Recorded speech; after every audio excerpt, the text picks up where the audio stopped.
जय माता दी। आश्विन कृष्ण गणेश चतुर्थी व्रत कथा। श्री कृष्ण तथा बाणासुर की कथा।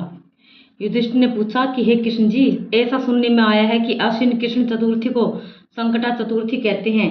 इस संकटा चतुर्थी को किस प्रकार गणेश जी की पूजा करनी चाहिए, मुझे विस्तार पूर्वक बताने की कृपा करें। श्री कृष्ण जी ने कहा कि पुराने समय में पार्थ जी ने भी यही प्रश्न गणेश जी से किया था कि हे देव, कुआर मास में गणेश जी की पूजा का क्या विधान है, उसका क्या फल होता है, मेरी यह जानने की इच्छा है। इस पर गणेश जी ने हंसते हुए कहा कि हे माता, सिद्धि को प्राप्त करने की इच्छा रखने वाले व्यक्ति आश्विन मास में कृष्ण नामक गणेश जी की आराधना पूर्व कही गई विधि अनुसार करें। इस दिन भोजन ग्रहण न करें, क्रोध, झूठा दिखावा, लोभ आदि को छोड़कर गणेश जी के स्वरूप का हृदय में ध्यान करते हुए पूजन करें। इस दिन हल्दी और दूध का हवन करने से 7 दीपों वाली पृथ्वी का राज्य प्राप्त होता है।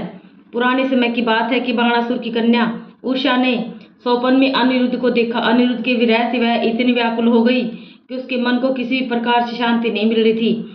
उसने अपनी सखी चित्ररेखा से तीनों लोकों के प्राणियों के चित्र बनवाए। जब उन चित्रों में अनिरुद्ध को देखा तो कहने लगी,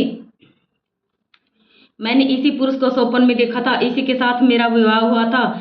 हे सखी, यह पुरुष जहाँ कहीं भी मिल सके ढूंढ कर लाओ, वरना इसके न मिलने पर मैं मर जाऊंगी।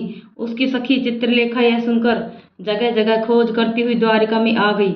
वहां अनिरुद्ध को पहचान कर उसने रात्रि में पलंग समेत अनिरुद्ध को उठा लिया, क्योंकि वह राक्षसी माया जानने वाली थी।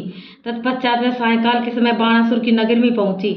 इधर प्रद्युम्न अपने पुत्र के शोक के कारण असाध्य रोग से ग्रसित हो गए। कृष्ण जी भी अपने पुत्र प्रद्युम्न और पुत्र अनिरुद्ध की घटना से बेचैन हो उठे। रुक्मणी भी पुत्र के दुख से दुखी होकर रोने लगी। रुक्मणी कृष्ण जी से कहने लगी, हे स्वामी, हमारे पुत्र का किसने हरण कर लिया, अथवा वह स्वेच्छावश ही कहीं गया है। मैं दुखी होकर आपके समक्ष अपने प्राण गंवा दूंगी। रुक्मणी के ऐसा कहने पर कृष्ण जी यादवों की सभा में गई। वहां उन्होंने परम तेजस्वी ऋषि लोमस को देखा। उन्हें नमस्कार कर श्री कृष्ण जी ने उनसे सारी व्यथा को कहा। श्री कृष्ण जी ने लोमस ऋषि से पूछा कि हे देव ऋषि, हमारे पुत्र को कौन ले गया, अथवा वह कहीं खुद ही तो नहीं चला गया। उसकी माता अपने पुत्र के वियोग के कारण अत्यंत दुखी है। कृष्ण जी से ऐसा सुनकर लोमस ऋषि ने कहा कि हे वासुदेव, बाणासुर की कन्या उषा की सखी चित्रलेखा ने आपके पुत्र का हरण किया है और उसको बाणासुर के महल में छिपा रखा, ऐसा नारद जी ने बताया है।